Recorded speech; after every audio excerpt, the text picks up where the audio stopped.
Brian, just to say, Brian and I do not represent NMMU, so we will certainly pass on the message. Is 20 minutes okay? Yes. Okay, so it's with great honor and great privilege to introduce a man who is not only a personal friend, but a comrade in arms, someone who is fighting in his daily life through his work and through his very beliefs for biliteracy development in rural settings, and is currently busy doing a PhD, who firmly believes in, has a very strong viewpoint on the language question. I appeal to you to find him at some point in this conference and have a conversation on those beliefs, and he will tell you exactly, I'm sure, as well as read things that he has written. But Brian Ramadiro is a friend and a colleague and a comrade in arms, so it's with great pleasure that he will speak to us today on language, culture, and identity. Thank you, Brian. Thank you very much. Thanks, Nadima. I think it is on, right? It is now. No, sorry, you did put it on, sorry. Yeah. Please go ahead. Okay, great. I've got about 20 minutes, I think, to speak to you. So what I'm like, because the issue that I've been given, language, culture, and identity, I mean, those are three large sort of areas that you can talk about for, a long time. But what I'm going to try to do, I'm going to try to identify some of the sort of key themes around this issue, and then hope that we leave as much time as possible for us to, engage in a question and answer type discussion, rather than me sort of going on for too long with the lecture. And the way that I'm going to do it, actually, I'm going to organize actually around about 5 themes that Neville Alexander proposed as the key reasons why language is relevant in society. There's about 5 of them. So the first one, and this is an area which he spent probably 40 odd years of his life working on. And this is the area of language and learning, like basic language and education. Why is that so important? And I think because, I think this is the one area that perhaps I won't spend too much time on, because I think a lot of us, have some idea about it, partly because it's covered a lot in the media. But I want to try to formulate very briefly the key sort of ideas about why language is important actually in learning. I think the first thing to understand is that children can learn in any language. So that's very important to understand. Children can learn in any language, but if they understand that language well enough. Okay, is that making sense? If that's the key thing. So the question of mother tongue education, for example, is about that. Because mother tongue actual education, or first language education and so on, is about providing children, giving children education through a language that they know best. Okay? Because we know across the world, children learn through a language that they understand best. Of course, that doesn't have to be the mother tongue. It can be any language. And for example, I think some of you perhaps who have gone through Model C schools, whatever, might have learned in English. But remember, actually, as I said, but you've got to know the language very, very well. Okay? Now, if you take South Africa now, today, children that are able to learn through the medium of English, for example, very, very well, and even if English isn't their mother tongue language, is children that go, this is actually almost to every child. It's children that go in Model C schools, the middle class children. The parents are educated. Okay. Now those are the conditions actually, by the way, that provide those children with enough sufficient language in order to be able to cope through English in school. Because in order to be able to learn through a language basically that is not your mother tongue, you've got to have basically a first language speaker of the language that is teaching you, or a speaker that's very, very close to first language speaker, you've got to have support at home. So basically, your parents have got to have some access to the language. The language must be used in the playground, in school. You have to have books in school that are appropriate for you to learn through the language, but also you need these books at home. Okay, so now all those conditions provide a basis now for you then to be able to learn successfully through a language that is not your own. Now those conditions, as I've described them, they only exist for middle-class children. And that is why, therefore, middle-class children are able to learn through a language that is not their mother tongue successfully. For the rest of the population, it's only then very, very few kids who, for whatever reason, and you see this year after year with matric results, very, very few kids who are able to get A's and B's and so on, very good marks at matric, who are learning through a second language, who are in township schools or rural schools. For the rest of the kids, actually, they kind of more or less manage very badly. And I think also, as you might know from your own experience or experience of other students, that a lot of the kids actually that even have passed matric with sort of okayish grades struggle a lot to study actually at university right across the country. And it's part of the reason why we have such a high dropout rate at university, but also high failure rates across the country. One of the factors is the language issue.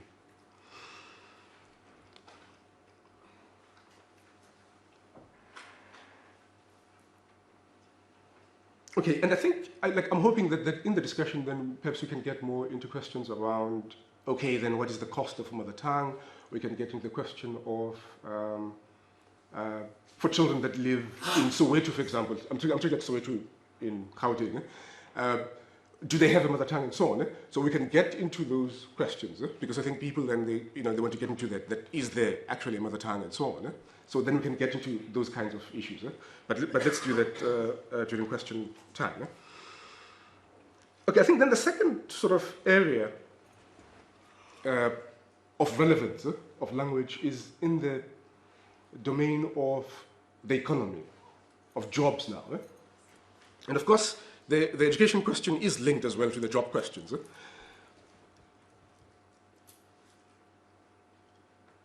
We know across history, so you can look at the entire history of humanity that's been recorded, there is no country in the world that's been able to develop on a mass scale, industrialize, innovate at a mass scale, develop scientifically on a mass scale, not for the elites, on a mass scale, where most of the population participates in that developmental process through a second or foreign language. No country has ever been able to do that. So you can, across history, you can look at it. And maybe just to sort of give some historical background here, if you look, for example, that the point in history when the West as we know it today, Western Europe in particular, as we know it today, that it was able to take off developmentally, it was when they switched the medium of higher education, of writing, of learning, from a foreign language, Latin actually, in fact, actually even by then, Latin was not only foreign, but also it was a dying language, because actually it was not even any longer spoken as a first language by anybody. Okay? So the only time that they were able to take off, to have mass literacy, to educate the population, is when they switched from using Latin. So this is like in England, in Germany, in France, and so on. They switched, because remember, for about maybe 500 years, when they used Latin, education was only available to the church elite and the aristocracy in those countries. And there was no development taking place. It was very, very limited. They couldn't maximize the development. And the only time is when they began to use what we call in indigenous languages, the languages of those countries. They switched then to English, to French, to German, whatever it was. And through that, then they were able to open up access to knowledge, to scientific knowledge in particular, and then to be able to develop it. But of course, even much more recently, Japan, until about almost the end of the 19th century, as you know from your history, Japan was an agricultural, rural economy. Japan, eh? But within 100 years or so, they were able to build this very successful, industrial, highly technical society. And also the reason there, again, is that they decided to naturalize what we call scientific knowledge, or modernity, but through their language. So basically, in the 19th century, Japan, they sent scholars, people all over Europe, basically to go and collect books and so on and translate them into Japanese. In order to have their people, in order to create the knowledge base, in order to educate their people to have access to this knowledge, in order to build their economy. China today is the same. China isn't using English to produce for learning in school, in higher education. No, English is taught as a language. And so you can look across the world, actually, as I say. So basically, if you insist on using a language that isn't widely spoken by people in your country, then what you have to do then is you have to provide all the resources necessary to ensure that people have access to that language. And in South Africa, actually, we are not able to do this. We are unable to ensure that all children in the country have got the quality of English literacy. That's the same as in an ex-policy school or private school. We're not able to do that. And then if you can't do that, then you have to make sure that you provide high-quality education through the medium that people already have got access to. Is that making sense? No?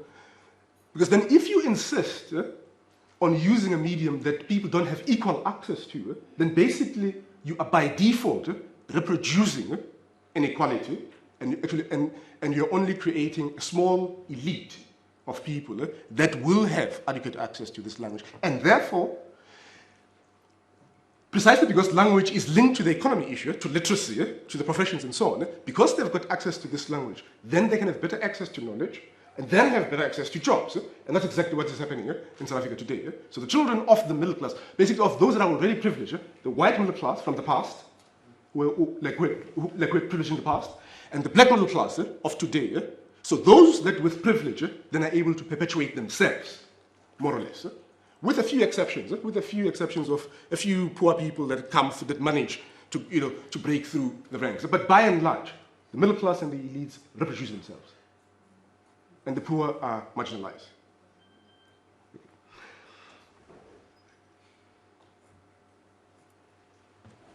Okay, then the third point that I want to make about the connection of language to society actually is around language and democracy. And I think this one is pretty straightforward. I mean, I think you can see that all the time. Basically, if people can't understand 90% of what the president says, you can't be said to participate actually in democracy. You can't describe that state of affairs actually as democratic. So if you can't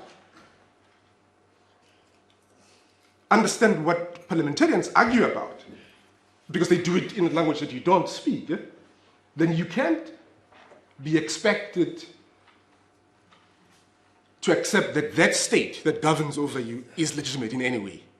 Because democracy is based, so if you go to the sort of ancient Rome, for example, even though, of course, we know that it was only also, again, the democracy for a minority, but it's based on your ability to participate in how you're governed. And then in order to be able to do that, you've got to understand what your governors are saying to you. Isn't that making sense? Okay. And of course, it isn't just the issue of language, but also it's linked to the issue of literacy. So basically, if we say that South Africa, like the South African Parliament or courts, like all of these important institutions of society, the media and so on, if we're saying most of that media, which is so influential, so important, and Parliament and academia and so on, all of those institutions of democracy that people pay for, these universities and so on, because these are paid for by people, people's taxes, right? So if you're saying, well, these institutions are going to be run mainly in English, then you don't provide adequate access to English, as I said, but then you fail to provide adequate access to English literacy required for these people to access all of these institutions, then basically you're having a democracy for a minority. So it's not a democracy. Is that it?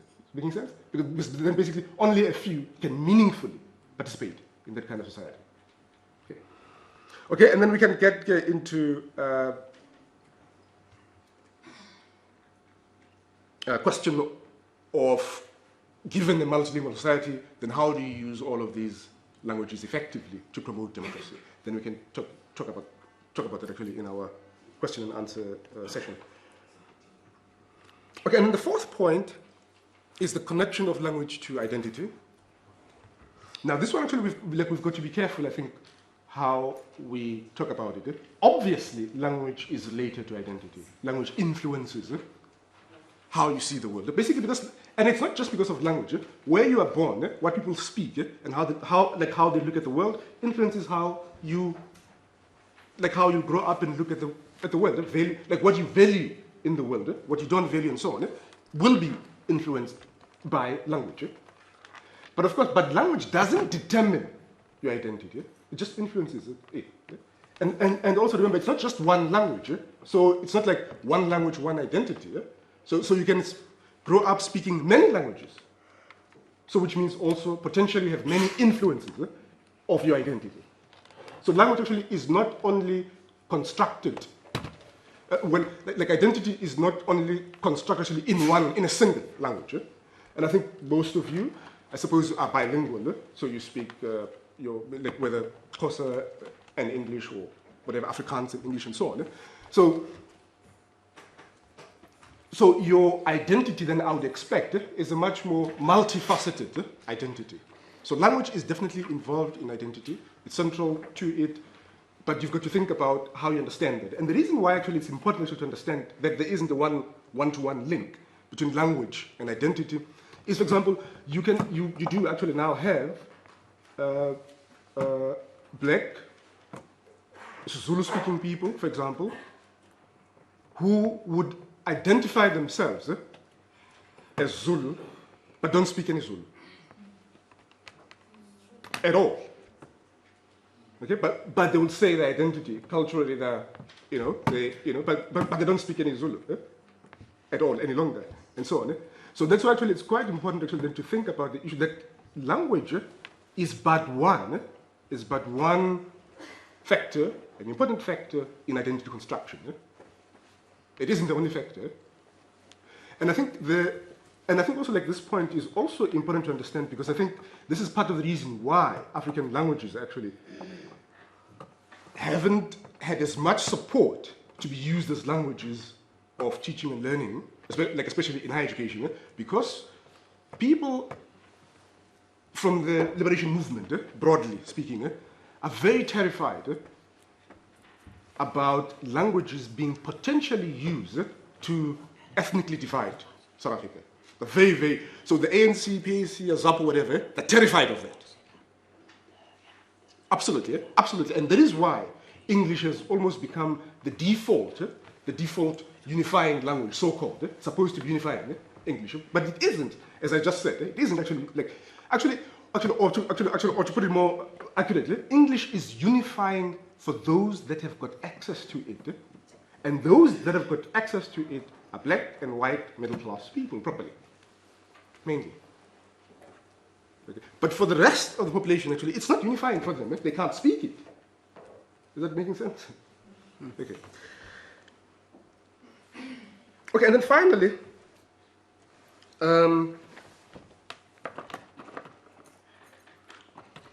there is some people that say that insofar as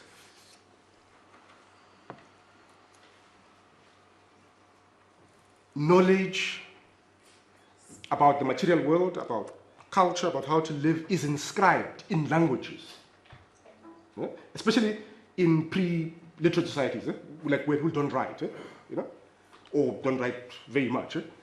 So if knowledge is inscribed in languages, then you've got to preserve languages. So basically languages have got the same, like languages should have the same status as natural phenomena.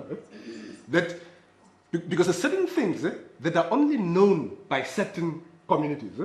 And those communities, like for example, medicines and so on, and those communities don't write. There's no culture of literacy.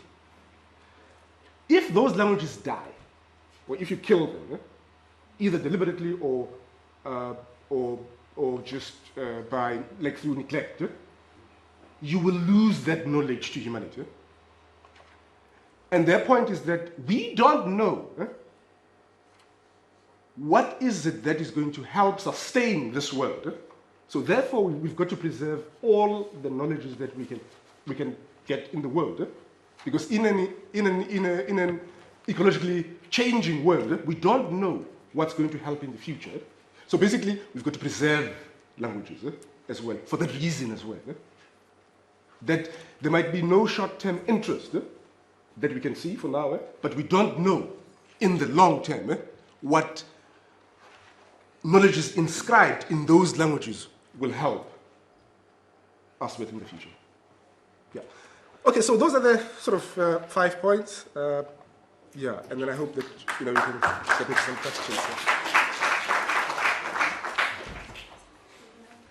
Well, let's welcome the input from Mr. Brian Ramadiro on language, culture and identity. In absence of Nadima... No, there she is. Oh, is she here? Oh. Okay. Over to you, Chair. If we could just start with questions maybe through me as the chair, and we can give Brian maybe 3 as well. Would that be okay? Yeah, that's fine. Okay, so anybody with any questions or comments? Okay, 1, 2, 3. Go ahead. Thank you. My name is Luzuko Chongwan. I'm a student here.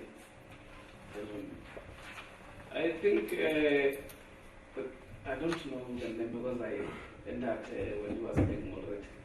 I came in there. Right. Okay. I think the fundamental point that you've made is on the question of the class contradiction and the chaining of it to language issues. When we talk of development and language, I don't think, perhaps I want to agree with your view that because of these problems, technical problems that we have with languages, therefore, this is the reason development as well is experiencing crisis. No. The problem that I think we should all agree is that the economic system is the cause of the problems that we have when it comes to development. But however, you are correct when you talk of the importance of conversation of the languages.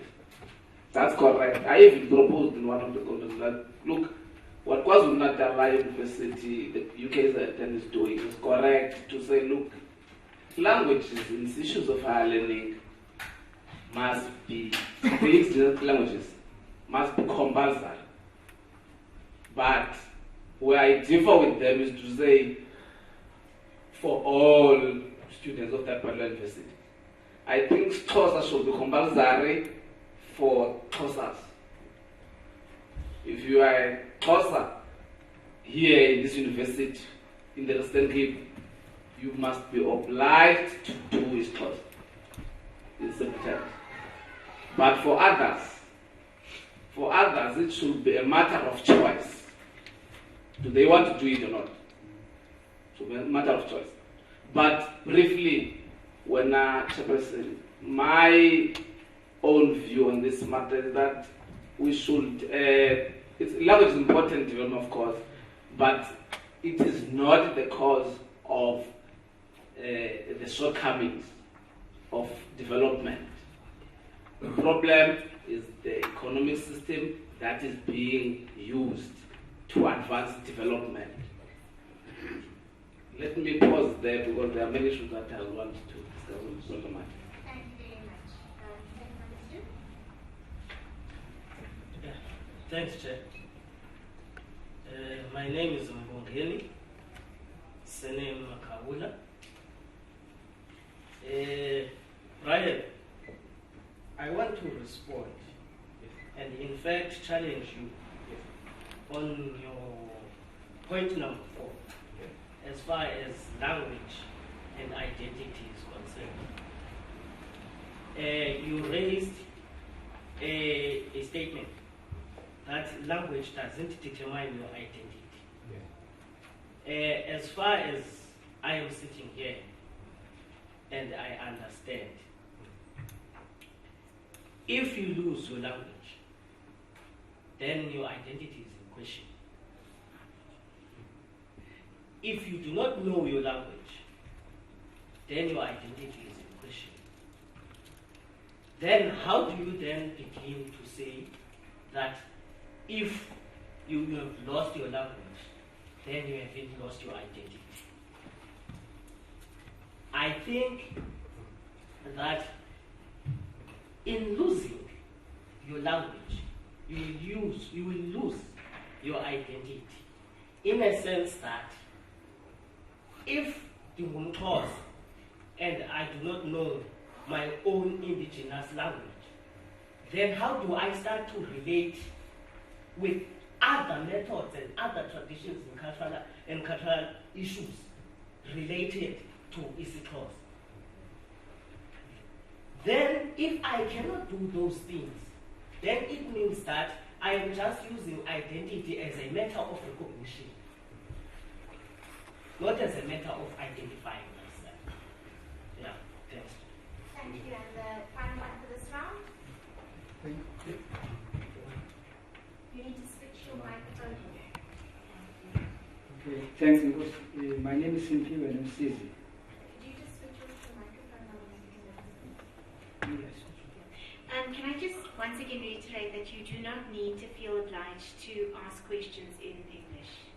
We did mention this at the beginning of the conference. Please do not feel obliged to speak. There are many people in this room who can translate if we need that to happen. Thank you. I hope, ma'am, you don't think that I cannot speak English. No.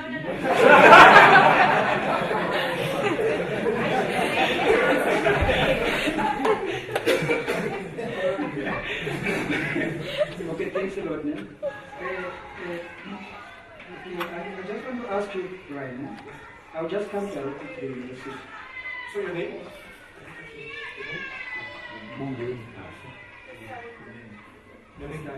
In what way are animals useful to Okay, my name is Simpiwe Msizi.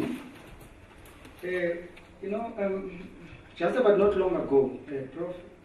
Crane Sweden just delivered another talk, which was called Words Matter. But I won't really go strongly there, but I know there was a lot of arguments, role of anthropologists and all university about it. I still remember Taban here was also asking a very good question, that is, what will now the university do to correct what it instilled to be, because you see the university were used as those instruments before to instill these things. I hear all your arguments, what you're speaking about. The point that I think which is appealing to me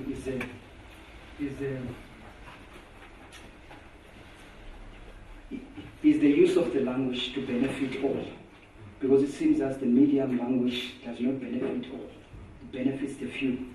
So I'm really interested that because you really put that very clear, so it's clear to me. So but I'm interested what now is the role of the university to bridge that gap, because it seems to me that is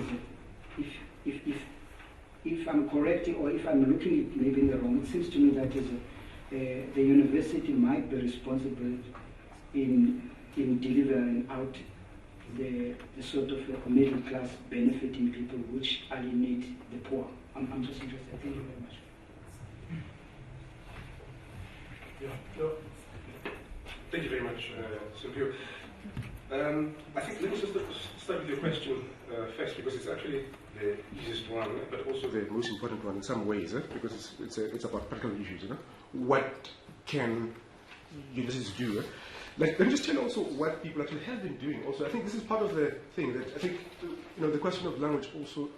I think some parts of it gets lots of media coverage, but parts of it actually don't. For example, let's take the University of Limpopo. Almost more than 10 years ago, started a BA program which they taught bilingually. It was taught in Sepedi and English. Extremely successful. The University of the Northwest, they have a sort of simultaneous translation system because they've got Setswana, Afrikaans, and English speaking students in their campuses. So for all lectures, there's simultaneous translation going on in the lecture halls all the time. Of course, it's not perfect, all these things, but I'm just trying to indicate to you that actually you can do a lot, actually. The UK actually itself, I mean, has been teaching courses in psychology, in science, and so on in Zulu for almost 10 years. Fort Hare, I think one of the things actually why education has failed, I mean, as well, so dismally in South Africa, at least failed black students, is that I think you might know actually that children in primary education, they're supposed to be taught through the medium of their mother, of their mother tongue for the first 4 years. But one of the difficulties actually has been that teachers have always been trained in English, but to teach in Setswana or Sesotho, and of course it's ridiculous. You can't do that. And I mean, and you can see with Afrikaans. Teachers that teach in Afrikaans schools, primary teachers that taught in Afrikaans, and English-speaking teachers that taught in English to teach, because it makes it you've got to be able to spontaneously and on the spot tell things like what a sentence is, what a noun is, in Xhosa to small children. You can't sort of make it up, because basically at the moment what happens is that every teacher makes their own mini translation. Okay, is that making sense? And of course it's causing huge problems because teachers don't have the concepts that they need to teach in Xhosa, Is that making sense? They don't exist. They're in English, and each teacher has got to translate for themselves.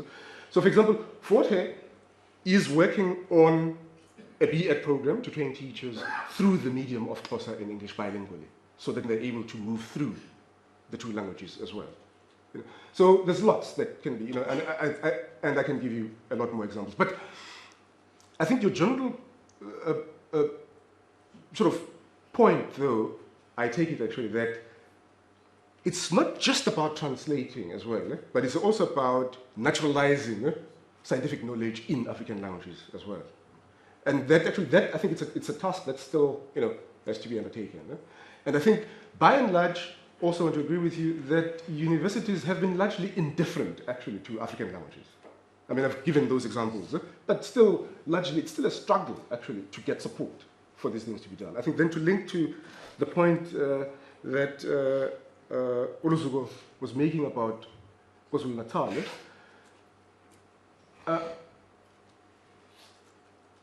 since 2006, every institution of higher learning in South Africa has adopted an African language to develop as a medium of instruction in the future. So each and every institution of higher learning in South Africa has got the mandate to develop an African language as a medium of teaching and learning alongside English or Afrikaans. UKZN has taken isiZulu, and then I think some of the institutions in KwaZulu-Natal, they've taken not just isiZulu, I think they've got other languages as well.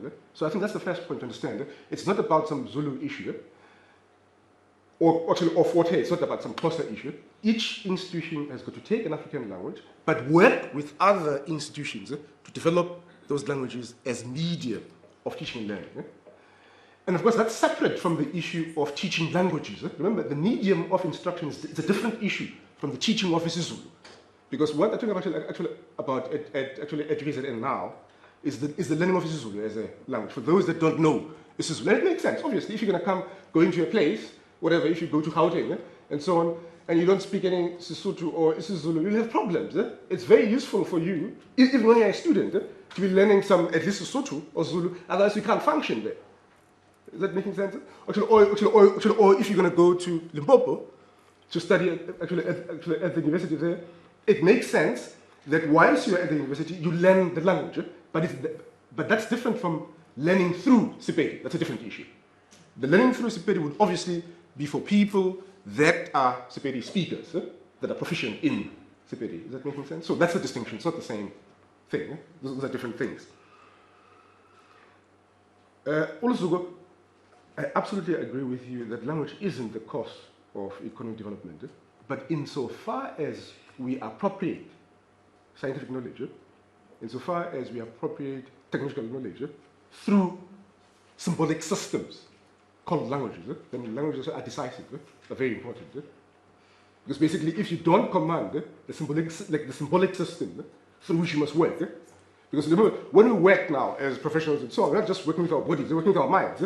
And we've got to command the symbolic systems that you must work through. So in that sense, language then is very, of course, it's not the cause of economic underdevelopment. There's other issues. But if you're going to have economic development, it's decisive that you deal with that issue as well. Actually, the language issue, alongside the issue of how you're going to distribute your, the benefits of the economy and so on and so on. Now, as well. Okay, I think somebody also, I think it was Simpiwe who spoke about how we should be careful about how we use language.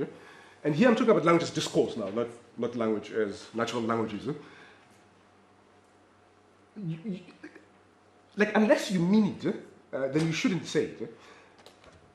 To say I'm a Xhosa speaker is very different to saying I'm a Xhosa. It's very, very different things. So unless you really want to say that you're a Xhosa, which you might want to say, okay? But to say I'm a Xhosa speaker, actually, or I'm a Zulu speaker, it's a very different thing to say I'm a Zulu, So I think, you've got to think about that also in connection with the issue of identity as well. I think on the issue of, I think in South Africa in particular, actually, I think the reason why I think the language and identity got so tightly mapped onto each other is because of apartheid. Because apartheid actually forced people to say you are a Xhosa and you are a Xhosa speaker, and then this is what you're going to do, and so on. That is almost like natural for people. That it's difficult for people to imagine that you can have an identity that is not tied to just one language. Okay? That is very, very hard for people to. Let me give you sort of more example. I grew up in Soweto. In my household, we spoke 3 languages, and I spoke languages with different people. So my older brother, I spoke Zulu with him, and my sister, who was my twin sister, we spoke Zulu. But my younger brothers, I spoke Setswana to them. Okay? And my mother spoke sort of a mixture of South Sotho and Zulu. And that's very normal. And I don't have an identity crisis. And there's millions of us in Soweto. We don't have a crisis, an identity crisis. And so, because our identities, actually, even cultural identities, are not tied to a specific language. Okay? Because of the nature of the places in which we lived, we had much more instrumental relationship to languages. We used them as means of communication and so on. Of course, also remember, in Soweto, for example, what marks you as a person from Soweto is the fact that you speak many languages and you mix them. That's what gives you the identity of being a Sowetan. But it's not that you speak, immediately you speak isiZulu, for example, with a KwaZulu accent. Immediately you tell with, hey, this one is not from here. Or or when you speak from Xhosa with a Eastern Cape accent, you can tell immediately that, yeah, because even though we speak Xhosa and so on and whatever there, but they're spoken in the form of that area. And of course, and also by the way, ne, historically, ne, the Gauteng schools in African languages, they've done the best. By the way, so which also it's a total myth, the idea that we don't have a mother tongue. Because we speak so many languages, we don't know African languages. But in writing, we got the best results in the Gauteng schools. Or in African languages, we got the best results. So the idea also that simply because people mix languages in speech, in order to mark their identity as a speech style in the streets and so on, doesn't mean that you don't have a mother tongue. Does that make sense? Yeah. Doesn't mean that you don't know your language. But it does mean that you don't want to be pigeonholed into a particular place. You don't want to identify it in particular ways.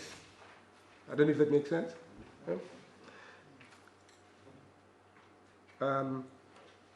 Yes, I think those were the questions. I think. Yeah, and actually, and I hope that that's useful. Yeah? Okay, we have time for one more round. So I'm going to take another 3 questions, and then we're going to watch the video. So, are there any more comments or questions? 1, yes. 2. Can I take one from this side of the room?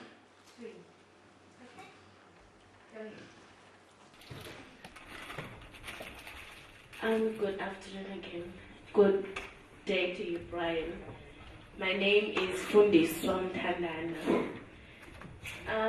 Ndizawuthetha kwi-point I would say ngiyoqala kum ethi domain of jobs, where you said we should think around that. Nakule iti democracy and language, and then connection of languages in identity. Okay, Pagriana iti domain of jobs, I have some kind of super, but ndikhula ndifunda ngesiXhosa, ndifundiswe i-maths ne-science and bio ngesiXhosa, ndihambe ndiyophangela kwifem enabelungu e-ownishwa ngumlungu othetha i-English because of my leader or because of my government said to him, this is a rainbow nation. I-language yethu yoku communicator yi-English, and ndilambile ndiyafuna umsebenzi. Ndithini ke ngoku xa ndifika phayana,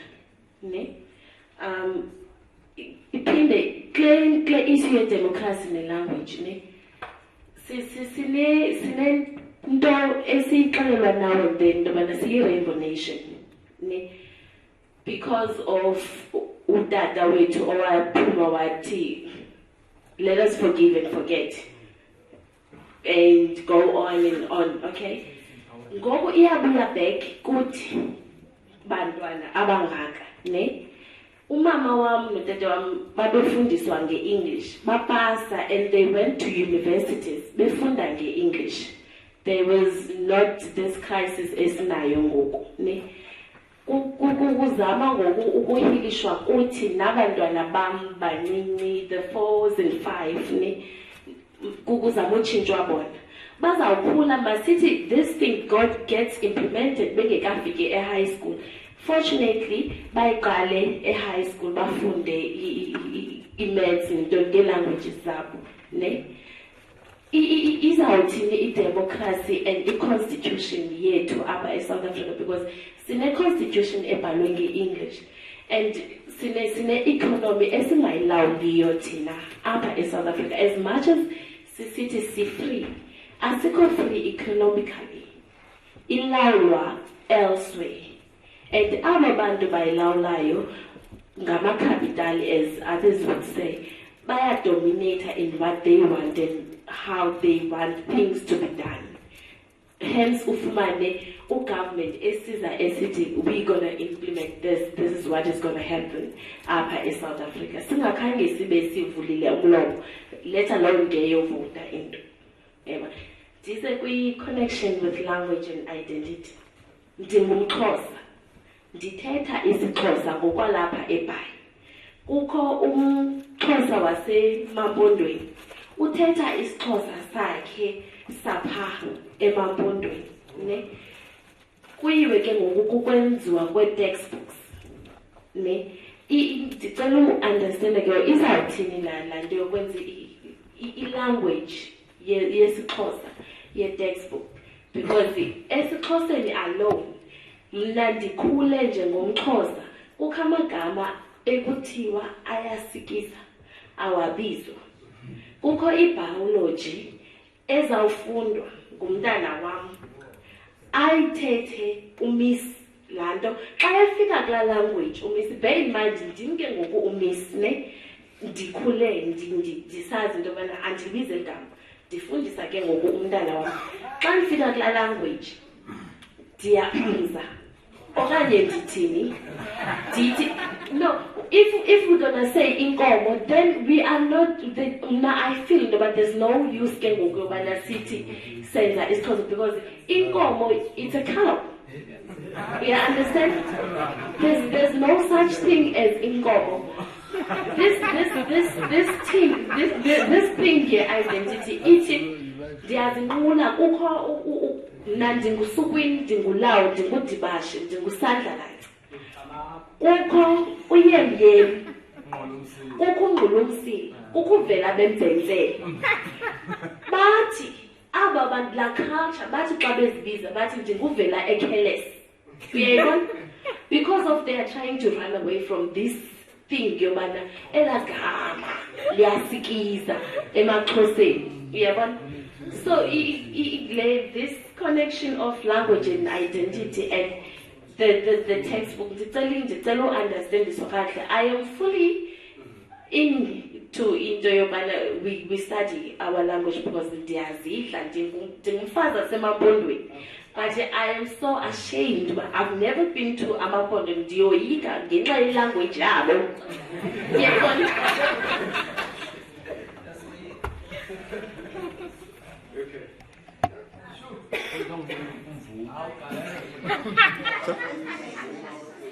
That's it, eh? Okay. Shalom everyone. The name is Yagia Ben Israel and I'm a student here. I'm interested in the interface between identity, culture and language, but you said you were working with rural bilingualism and all of that. I'm interested in the role of the symbolic systems. And I guess I might be translating what she's saying. And can we develop African languages without stressing the role of the symbolic systems in which these languages originate from? And then how much of a role do the more urban and contemporary symbolic systems in terms of political identities and whatever economic orientations we have and philosophy, so what role do the worldviews and beliefs and philosophies that we have, what role do they play then in the developing of indigenous languages? Can we develop them without looking at the value content or the humanizing agency of these so-called backgrounds? That's it. Thank you.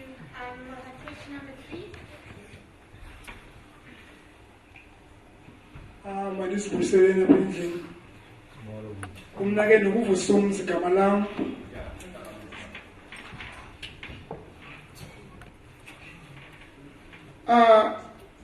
Issue ye-language in South Africa iyasixaka. Really, it's a very critical issue.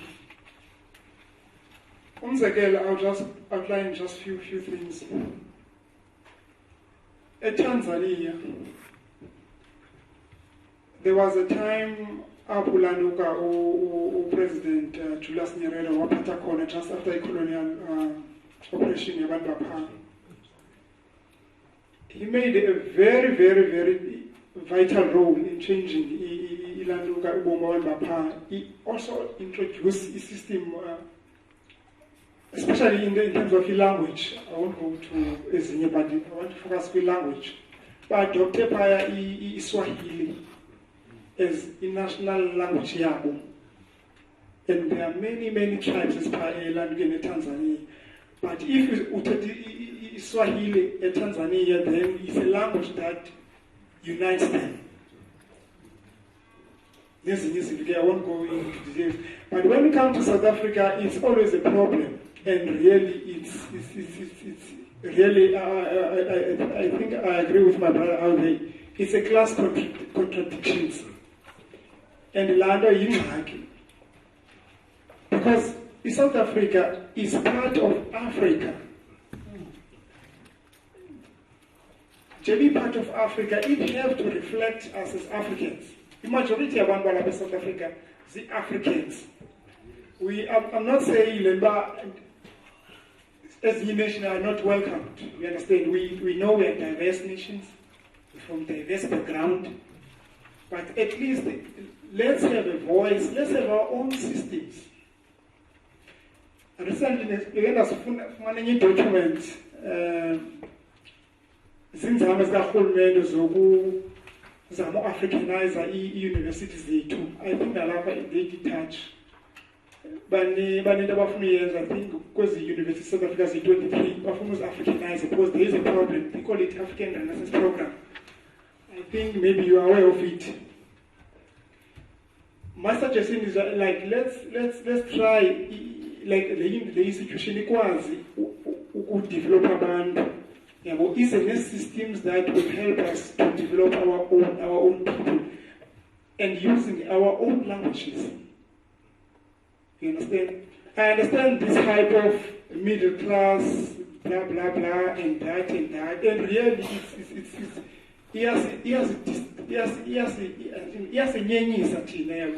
I know it's a hype.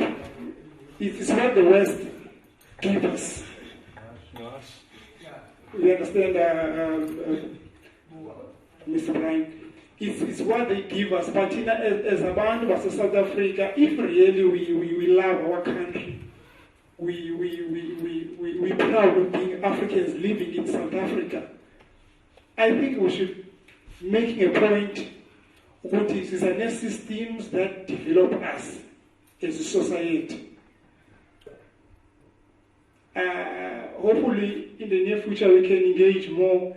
And also, the African Renaissance Program, as we introduce of university, you can maybe engage us, especially because really it's a problem. For example, in Johannesburg, there is the African Renaissance Program, and yes, it's effective.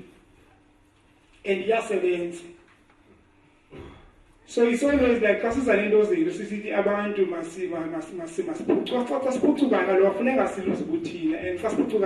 we have to look at systems as service and as approved from good before we went outside. So that's my take on this. Thank you very much. Sure.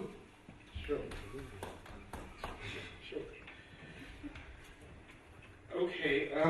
Okay, I'm going to give some brief responses because I think we've run out of time. I think the general sort of point that I want to make is that you have to remember that every society has its own modernity. Because every society has got something to preach, right? I think one of the biggest problems, the most sort of visible consequences of colonialism actually is that we've had this sharp break between tradition and modernity. So modernity is something there, it's theirs, and tradition is ours. And for modernity, we use English, and for tradition, we use Xhosa, for example. That's how, and of course, this is what's causing the strain. I think he was asking about the strain. That is the problem. And as I said, Japan had the same problem. They were a traditional society, and they wanted to get going as a country. They wanted to modernize their country. And they had to bridge. Like every society has got to find a way of building a bridge to modernity. And of course it will be different and so on. But you can't bridge it without changing as well internally. That's the whole point. And what I'm proposing actually is that if you're going to democratize the change, that as many people participate in changing their own traditions, because they're changing all the time, But so that they participate effectively in doing that, you've got to engage in a modernization project through languages that people can understand, so that they can participate in it. Otherwise, it's just going to be imposed through English. Okay. I think, for example, one of the good examples is the whole discussion around Ugyoluka as well. That discussion is not being held properly through African languages, because if it could be held so that all the issues, the problems and so on, are discussed properly, so that people say that, okay, we've had a proper discussion, we understand what the issues are, this is what we disagree, this is what, but it's not being, most of the time it's being held over other people's heads. It's other people that talk about other people and what they should do. So that's this, because in English you can talk about other people, what they should be doing with their lives, because you know what's best for them. And I think what I'm saying actually is that it doesn't mean that we shouldn't change, but we should decide. People should be able to be part of discussions that require changes in their own lives. I think that's the main point. And I think the thing about which language you're going to use at work and so on. Remember, the policy that we have in South Africa is a very good one, although we're not implementing it. The idea of the education system in South Africa, it accepts that English is going to be the ultimate medium of instruction, from maybe high school and so on. But we know from research across the world, at least for first 8 years, 6 to 8 years of education, for children to have solid grasp of concepts of mathematics and so on, they've got to be taught through a language they know best, and that would be their mother tongue, whatever it is. And then beyond that, then you need very good instruction through second language, but you have to have extremely good teachers. And then you have to have very good schools that have got the required resources and so on. Because remember, to teach through a second language is very expensive to do it well. It costs a lot of money to do it well. Or you can do it badly like we're doing. We're teaching through a second very badly, and we don't resource the schools to do it properly. But if you're going to insist, as I said in the beginning, if you're insisting that our system of education is going to be based on a second language, you must know it costs a lot of money. We have to import a lot of good first language speakers of English from wherever we can find them, and pay them lots of money, put them into schools to teach through English. Basically, the kinds of teachers that we have, because they come from the same places where there isn't that much English, then they're not able to teach through English effectively. That's the point. But if you want to teach through English, though, you want to insist to do that, you're going to have to find good first language speakers or good second language speakers all over the world. Find them, get rid of these teachers that you have here, and deal with the politics of that, of Satu and so on. Put the teachers there to teach. That's what you have to do. But of course, nobody's prepared to do that, isn't it? Nobody wants to do that. But then if you leave the system as it is, as I said, you will just continue to reproduce failure. I mean, that's the basic point. And also, just about jobs, remember we're saying that at work, I think we accept that for the foreseeable future, you would have to use English as a linking language. But the point is that it doesn't, but how like for example, if you take the Afrikaans-speaking people, you can learn engineering in Afrikaans or medicine in Afrikaans and so on, but you learn English as a language, just to speak English. But you don't have to learn in English in order to speak English. You can learn English as a subject for communication. But what you do, but the knowledge that you have doesn't have to be in English. I mean, is that making sense? I think that's the point, yeah. Okay, thank you very much. Thank you.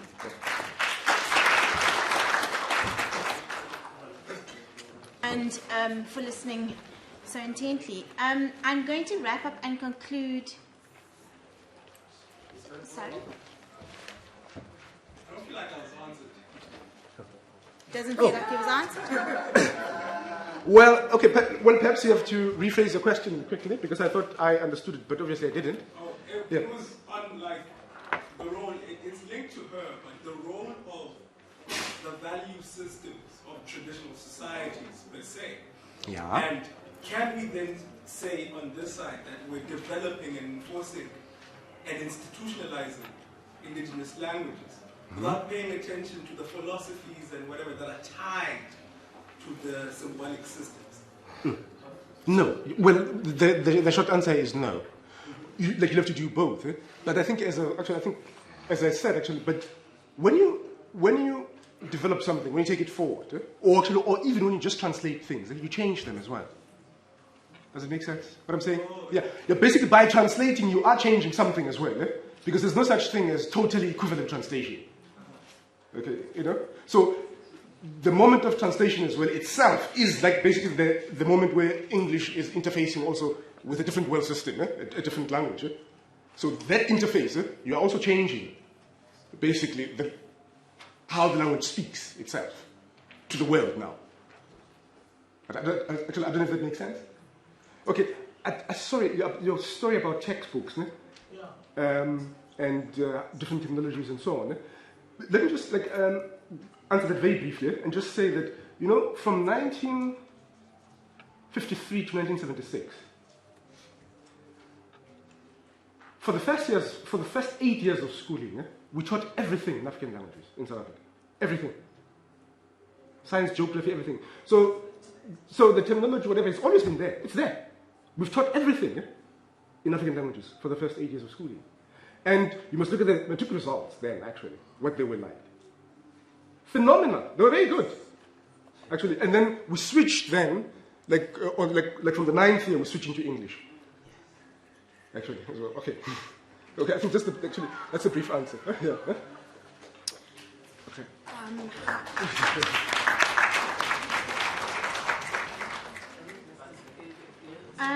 Okay, we're coming to the end of the youth part of our program for the 4 days. And I think let me wrap up now before the video and then allow you to watch the video, because after that we go straight into the big conference where we go through and we begin with the Vice Chancellor's address.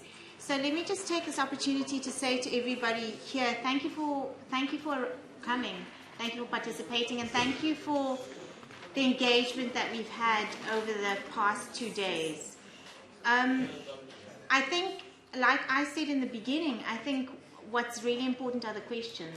And as we go through the conference, all the interactions we have, not only with the people who are speaking, but the people sitting next to us, and with our own thoughts, and with what we see, and eventually, hopefully, with what we read coming out of this conference, we will start to develop an understanding around these issues that will enable us to do something concrete on the ground. And I wish all of you the best, and I hope that you really do take the opportunities presented for all of us throughout these days.